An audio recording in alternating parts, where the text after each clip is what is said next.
Welcome to the Parent Guide to GCSE podcast.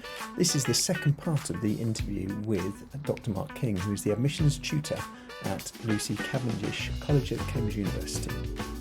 So far he's covered everything from GCSEs, A-levels to the start of the process to get into one of the Oxford or Cambridge University colleges.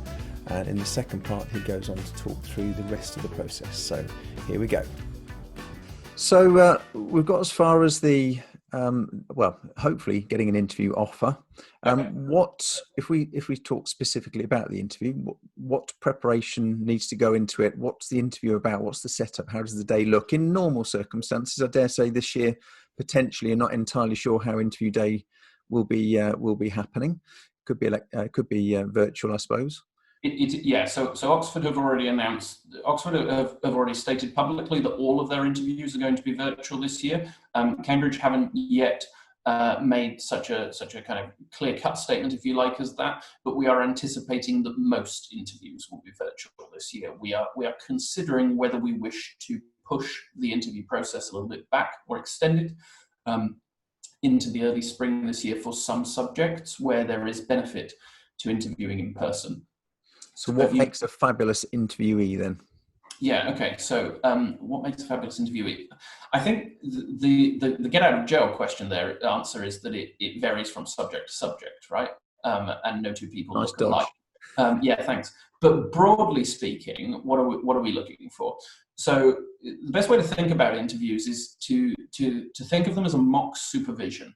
Okay, so remember what I've already said about this unique small group, often one-on-one teaching that we have at Cambridge, right? Think of the interview as being a mock one of those, right? We're recreating that educational environment, we're putting you in it, and we're seeing how you respond to this particular method of teaching, if you're someone who will benefit from this style of teaching that we use at Cambridge. So what sort of things do we do? Well, obviously, we'll ask you all sorts of questions, right? We might ask you questions about things that are in your personal statement. We might ask you questions about things that are in your submitted written work. For some courses, particularly arts and humanities, we require you to send in examples of your essays, and we might ask you questions about those. We might ask you questions about all sorts of other, academic interests that you've expressed to us at various different points in the application process. And we might get into quite a lot of detail about these, actually. If you tell us that you've read a particular book or something, then we might want to know, okay, I've read that too. What did you think of the argument? Or actually, maybe I might say, actually, I've never read that, so I want you to explain it to me. And then I'm going to bring in some context to this. I'm going to add in some information that I know, something that's familiar to me, and I'm going to ask you to consider that in the light of this author's argument, whatever it might be, right? So we're sort of rigging up this academic discussion, as I say, and focusing it on something. And that might be this kind of work that you've submitted in advance, your interest, or it might be something else. It might be something that we have with us. So I might, as a historian, for example, I might give you a historical source and ask you to work your way through it. Right? I might give you some time beforehand in the library to go and read this historical source and to familiarize yourself with it. And then I'll bring you into the interview and I'll ask you what you made of this source, what kind of inferences you might want to draw from it. And I'll add in some context and some information as we go, and I'll try and sort of help you to develop your answers. Yeah. Or for sciences and maths, you might be given a sheet of problems to work your way through in advance. Mathematics, physics problems, you get the idea. And again, you work your way through those, you bring them into the interview, and your interviewers will try and teach you through the material. How far could you get on your own? How much further can you then get if they support you and try and help you to develop your answers to the particular questions? It's all about having these kind of academic, educational conversations and trying basically to teach you whatever we're focusing on. We'll be wanting to explore your ideas and then to see how we can develop them with you. So for each candidate, you have you've already decided what you're going to ask them. Is that so? Because they'll have different subjects, different.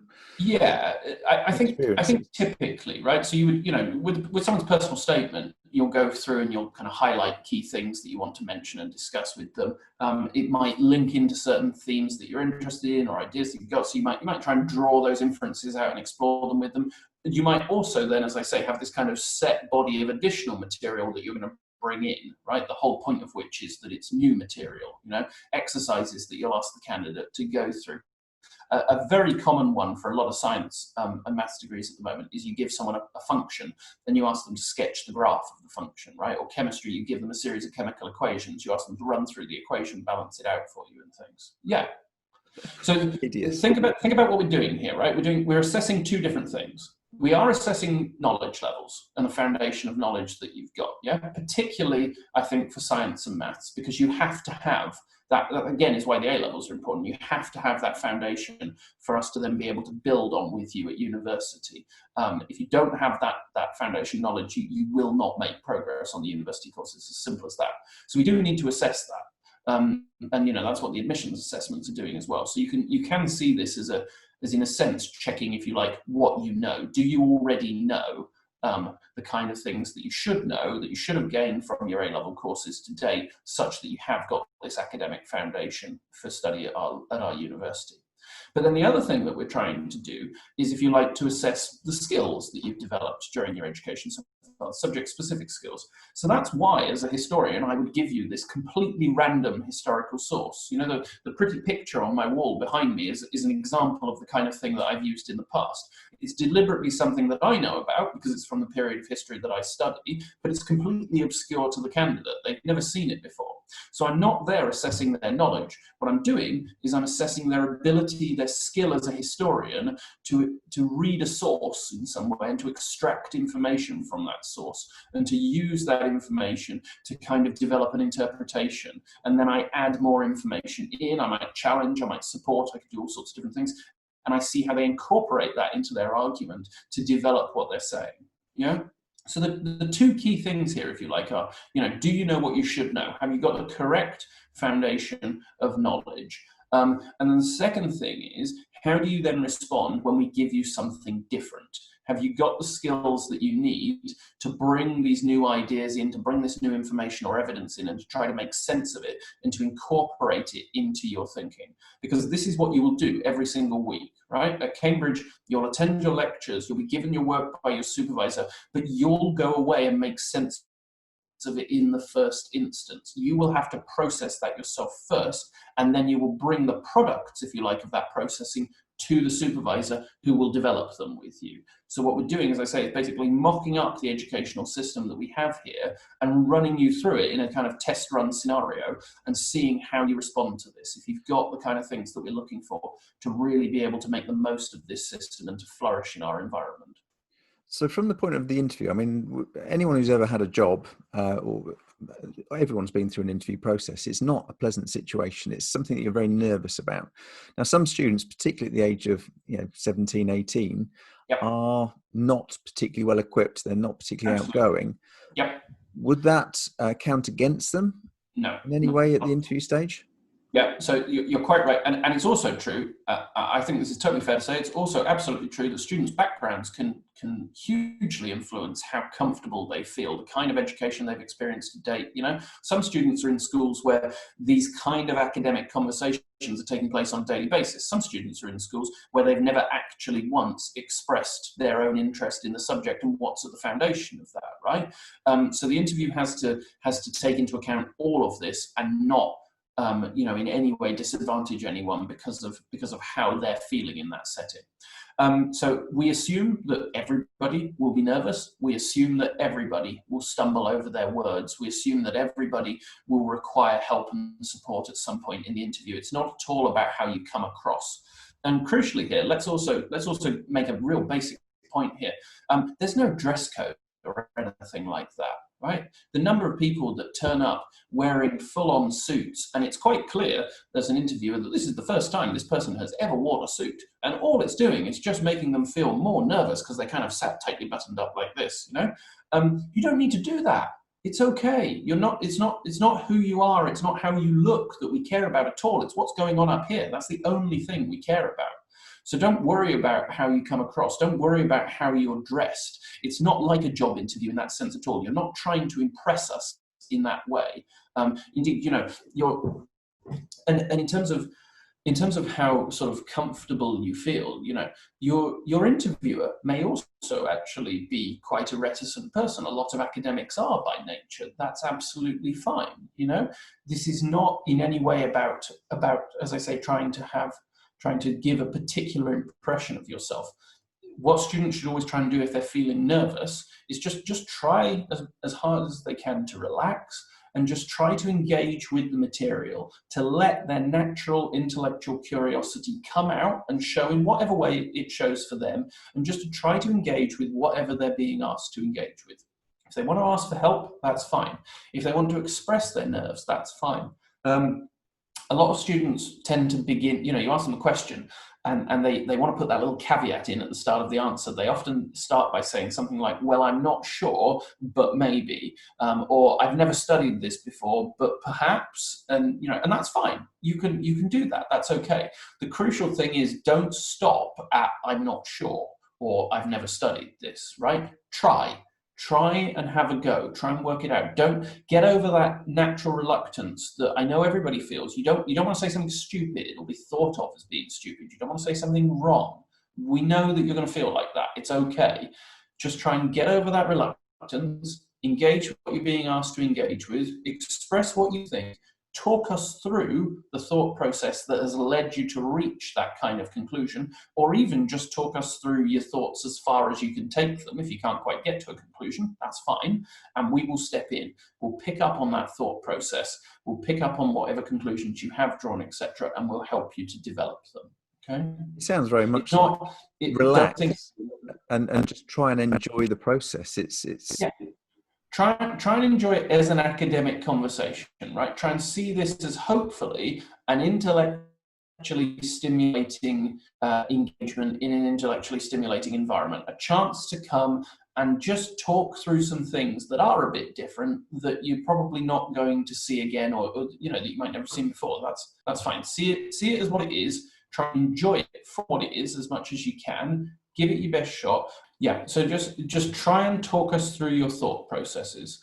The worst kind of interviews, the ones that go wrong, are where students don't want to express themselves at all. So they give very, very short answers and they won't explain what they're thinking.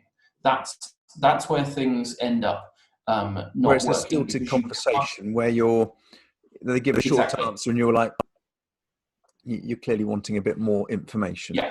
And you can't understand what they're thinking and what's actually led them to that answer. People often assume this is about getting a right answer. There may well not be a right or wrong answer actually to the question you've been asked. It's more an intellectual exercise that's designed to get you thinking about things. So just try and always, as I say, talk us through those thought processes. Best way to think about this, how in a maths exam you get points for showing you're working, right? Think of this as the verbal equivalent of that. So it's how you come to the answer that's almost more important than the answer. A lot of the time. Yeah. Obviously, science and maths, there will often be a right answer, but certainly arts and humanities, most of the time, if I might just be playing devil's advocate with you. I'm just asking things to sort of probe and test and explore different ideas with you. I don't necessarily have a kind of set response that I'm looking for from you. You say in response. It does sound to me like you actually, you obviously enjoy your job full stop, but the interview process is something that you relish. You really enjoy the ability to talk at an intellectual level with these, no doubt, incredibly gifted students. Yeah, it's fantastic. And actually every year you learn something from interviews. Every single year you interview someone and they say something and you think, I've never actually thought about it from that perspective before. That's really true. I'm going to go away and think about that a bit more. It's fantastic. And that's exactly what happens with supervisions when they come as well. That's why supervising is such a great experience, not just for the student, but also for the teacher, because you gain so much from engaging with a small number of students in a really direct and detailed way about this subject material. I mean, you've already said that the interview is, it's just one part of the process. Do you come away from interviews with particular candidates thinking they are absolutely superb, they need to come to my college? Yeah. And sometimes it will be ones that you thought would be superb from their paper application. And sometimes it would be other ones, right? Ones who you've looked at the application and you've thought, this looks like a credible candidate. I'm not sure. Let's see what they're like at interview. And then they absolutely blow you away. But crucially, don't take that to mean that the interview is make or break. Okay. I think interviews are important, definitely. And they do play a significant role in the decision-making process. but I think people often assume that this is a kind of stepping stone process and the interview is the final hurdle. And if you pass the interview, you get an offer. No. There will be people every single year who will have really strong applications on paper. They will have done well in their assessments, etc. But then they get to interview, and for whatever reason, it just doesn't quite work for them that day. Maybe they're really nervous. Maybe they, we end up talking about things that actually they really haven't got a clue about, and so they're struggling to engage, etc. And you come away off the back of it, and you think, okay, that didn't go as well as I was hoping it would do. That's a shame. But ultimately, I'm not necessarily going to go back on my original verdict. If all of the other evidence suggests this person is really strong, then you put it down to a bad day at the interview, and it doesn't prevent you making that offer. It can work the other way. You can have somebody whose paper file makes you think, no, I don't think this person's likely to be successful. And then either in the assessment or an interview, they completely blow it out of the park. And you think, actually, yeah, I want to give this person a go. I've seen something there that I like, and I want to make them the offer and give them that chance to demonstrate what they can do in examinations, and then hopefully admit them in the summer. But as I say, don't fixate on interviews. Don't think that they are the absolute make or break moment, because all that will do is just ramp up the pressure on you. They are important, but this is a holistic process. At the end of it, when we're sat there in those decision meetings, we're going through these files, and they're still physical paper files at this point, and we are literally looking at every piece of information we have about the candidate and taking all of it into account when we're making that final decision. Fab. So that takes us on. If you're successful at interview, or not necessarily successful, if you've done enough across your entire application and you are lucky enough to receive an offer, when does that offer arrive, and what would a student typically do once they've got the offer in their back pocket? Yeah, sure. So at the moment, again, bear in mind that this year the timetable may end up being slightly different because of COVID, but in a normal year, what would happen is interviews would take place in the first fortnight of December, probably, and then you would normally receive your offer in mid-January. So the pooling process that I mentioned earlier, where applicants are exchanged between colleges, that takes place normally in the first week of January. It often begins on the 2nd of January, which is lots of fun for all of us, as you can probably imagine. And then we make our final decisions. We narrow down to a final cohort, direct applicants, poolies, etc. And those decisions go out in January. And that can be, as I say, one of three outcomes, right? Yes, you've been accepted, made an offer by the college you applied to. No, unfortunately, you've been rejected. Or, yes, you've been accepted, but it's not by the college you applied to, it's by a different college because you were pooled and your application has been taken out of the college, out of the pool. Yeah. We do also, where people have been pooled and have ultimately been unsuccessful, we do let them know that happened. We want them to know that we thought they were a credible applicant and we tried our best for them. Yeah. Particularly because often at that point we'll be talking to those people potentially about adjustment as well, and reminding them that they may well have this opportunity for additional consideration later in the process. So even if they've been rejected, still work incredibly hard because... Absolutely. Get the grades and it may well be worth it. Yeah. How is adjustment different to clearing then? Clearing is typically for people who have either failed the terms of all of their offers, or people who have chosen to reject all of their offers, right? They've withdrawn, if you like, from the initial UCAS process and they put themselves back in for consideration at clearing. Yeah. Cambridge doesn't take part in clearing. We don't have any places available through clearing. Adjustment is a separate process. Adjustment allows people to continue to hold their first choice and their insurance UCAS offer, whilst still making themselves available for consideration by other universities that they consider to be preferable to their first choice. Yeah, so you're sort of trading up in adjustment, if you like, based on your grades. Yeah, go on. So I'm going to say, in terms of the offer being received, you said January. Is there a particular day where they have to sit by their post box, or is it emailed? How does it arrive? Yeah, so they'll get emailed. We'll tell them in advance which date it's going to be. I think this year it's the 16th of January, but we publish in advance the decision day. And what will happen is normally, again, those of us who work in admissions will come in very, very early in the morning and make sure that those emails go out kind of at the crack of dawn so that nobody's left staring at their inbox all day. And so nowadays you get an email straight away that tells you what the decision is, and if it is, and then a formal letter normally follows it up. Yeah, okay. So you get a decision, but sometimes you might have to wait a day or two for the post, if you like, to come with the actual formal letter. Yeah. So potentially stupid question. You get your offer. It is 2 A stars and an A. Yep. Between mid-January and your first exam, the message is you just got to work really hard. Yeah. Now, this interestingly, actually, is an area that a lot of colleges are really thinking about at the university. And it's one of the things that I'm thinking a lot about at the moment, because it does strike me as being the hole in our provision, if you like. There's an awful lot of support at the pre-application stage. There's an awful lot of guidance. When you're actually applying to a college, that college takes you under its wing, and it basically sends you, in some cases, almost daily emails, kind of saying, right, this is now the next part of the process. Here's what you need to do now, etc. And then, I understand that students can often then feel like they get this offer and they're delighted, but equally the grades are terrifyingly high, and then they're kind of left to sink or swim.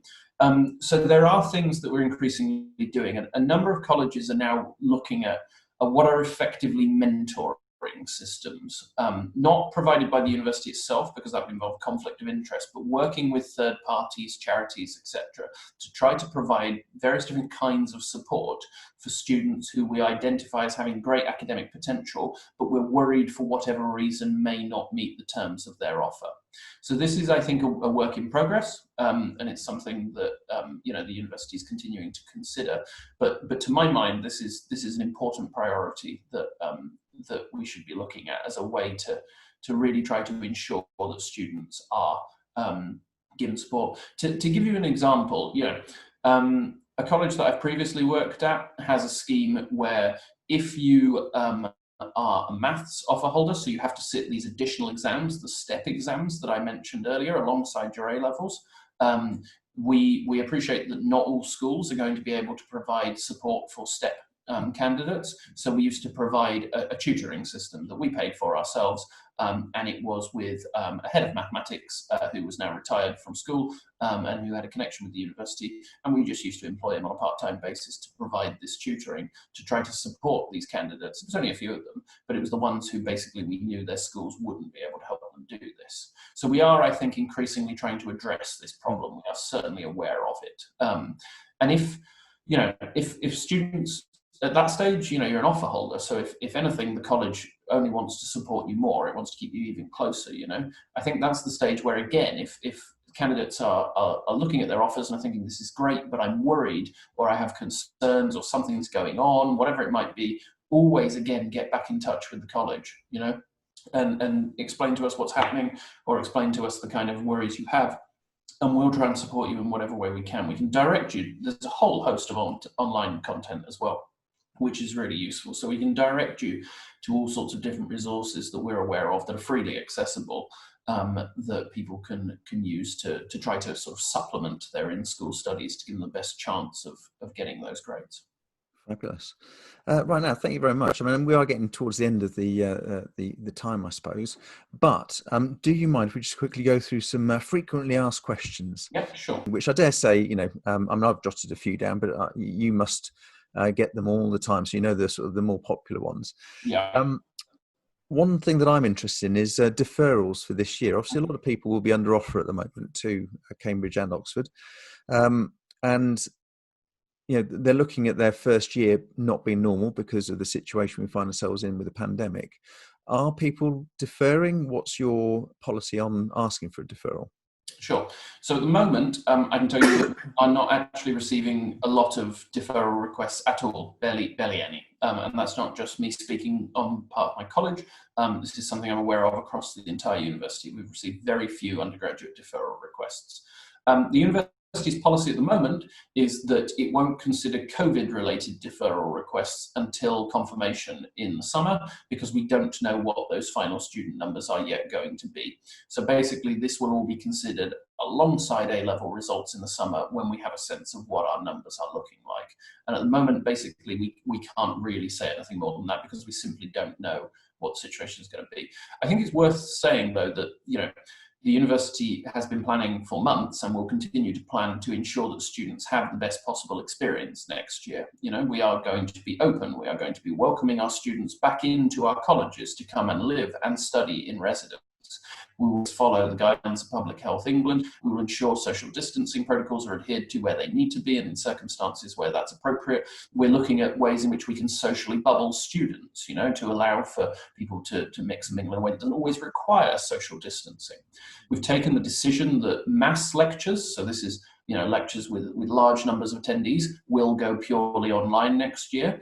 But that's actually at Cambridge a very small part of our teaching, Practical sessions, laboratory sessions, classes, seminars, and most importantly, those supervisions will all take place in person just like they would normally do. If we free up the lecture halls, we can host classes in rooms that, we can host classes of 10 people in rooms that are designed for 50, and then that's fine. Everybody can sit a little bit further apart. Academics' offices are big enough, and particularly if you're supervising one-on-one, it's fine. You can do this whilst making sure that everybody stays safe. So we do think that we have, still got a fantastic offering for students next year, and therefore our preference is that if you hold an offer for 2020 entry, that you do come in 2020, unless there is some very pressing reason to do with your health or your financial circumstances, whatever it might be, that means that you absolutely cannot take up your offer this year, in which case, that's where you should be letting your college know about that. Going back to the original application process, can you apply to both Oxford and Cambridge? So no, you cannot at undergraduate level. You can at postgraduate, but not at undergraduate level. And the reason for that is because of the complexity of the admissions process. Because we both have these assessments that you would sit at the same time, because we both typically have always run our interviews at exactly the same time. If we were in a position where you could apply to both, it would be administratively even more challenging than it already is to actually make this process work. If both of us were kind of competing to try to get you in on the same day to interview you. So we've always done it that way.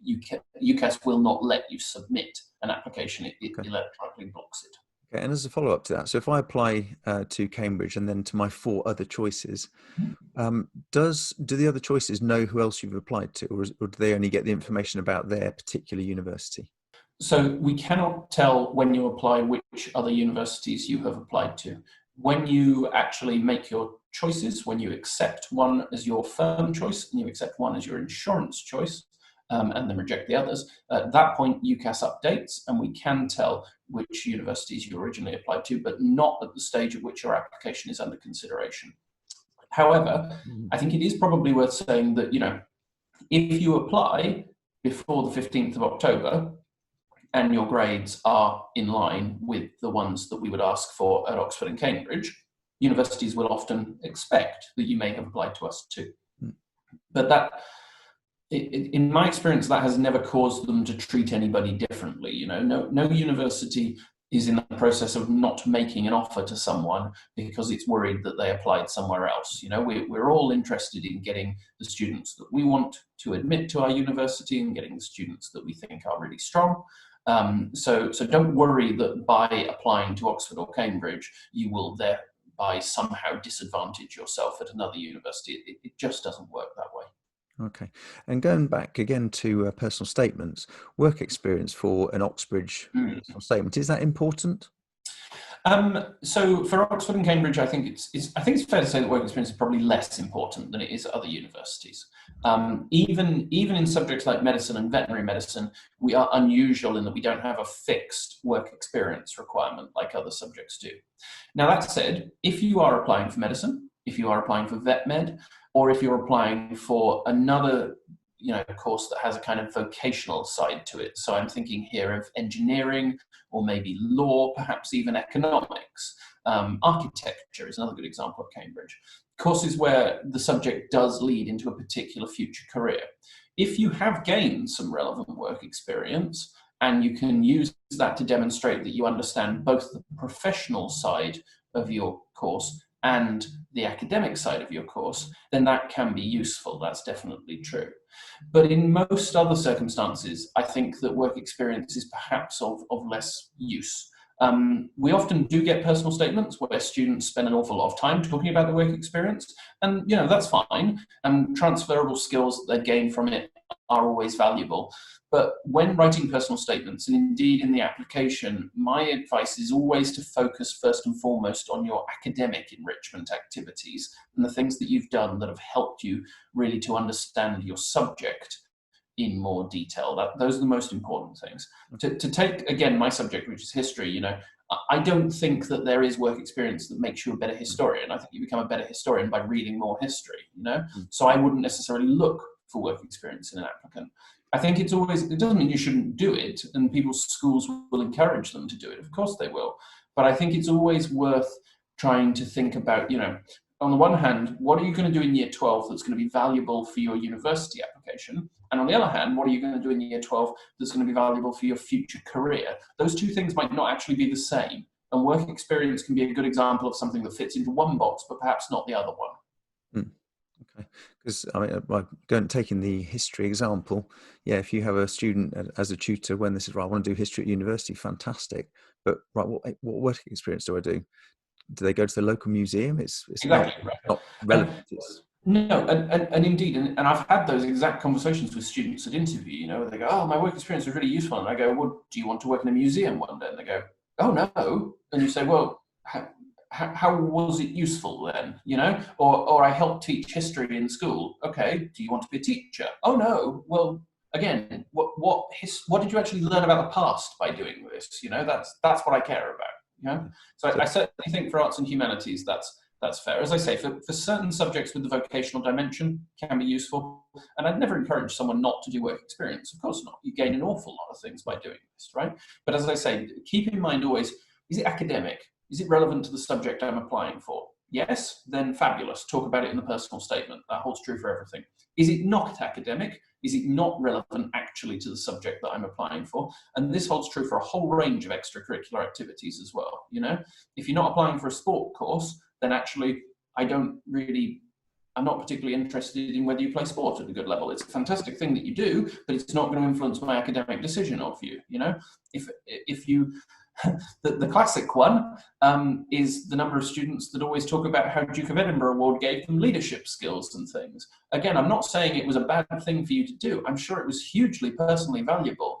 But my judgment, first and foremost, is an academic one. I'm assessing whether or not I think you will make a good student on our course, not actually all of these other skills. Those are important to you in different ways. So, reading around the subjects is way more important than far more important. Around we call it supercurricular enrichment, right? Anything that you've done, so that means literally going above and beyond what you're doing in school. Anything that you've done that is academic, relevant to the subject, and is engaged and learn. Future Learn courses are a perfect example of this kind of thing. A way of developing your knowledge of subjects in a little bit more detail, going a bit beyond your kind of formal school curriculum. And EPQ is another good example of this kind of thing because nobody makes you do one. It's not compulsory, it's part of A-levels. There are all sorts of things. And again, as universities, we publish great big long lists of suggested resources for subject enrichment. But always focus on the academic and the subject focused, not the extracurricular and the broad. We're not like, I think there is this assumption that we're like the Ivy League universities in America. The Ivy League universities seem to want people to be incredibly broad, varied individuals who've got kind of every single skill. They work for charities, they've climbed every mountain, they've done all sorts of interesting things, they play every instrument in every sport, etc. No, we're not interested in that at all. We are making an academic judgment on you. Our first and foremost question is, will you be a good student on our course? And actually, if I can say, I think that's fairer as well. Because I think if you have an admissions policy that requires students to have had all sorts of different opportunities in life, you are actively disadvantaging students who haven't had that for whatever reason. If instead you level the playing field and you say this is simply about assessing your academic ability and letting your natural talent shine through regardless of your background, I think that is so much fairer. Yeah, I totally agree, because obviously different schools have a far bigger after-school extracurricular offer, if some schools don't do that, then the students shouldn't be disadvantaged. No, not at all.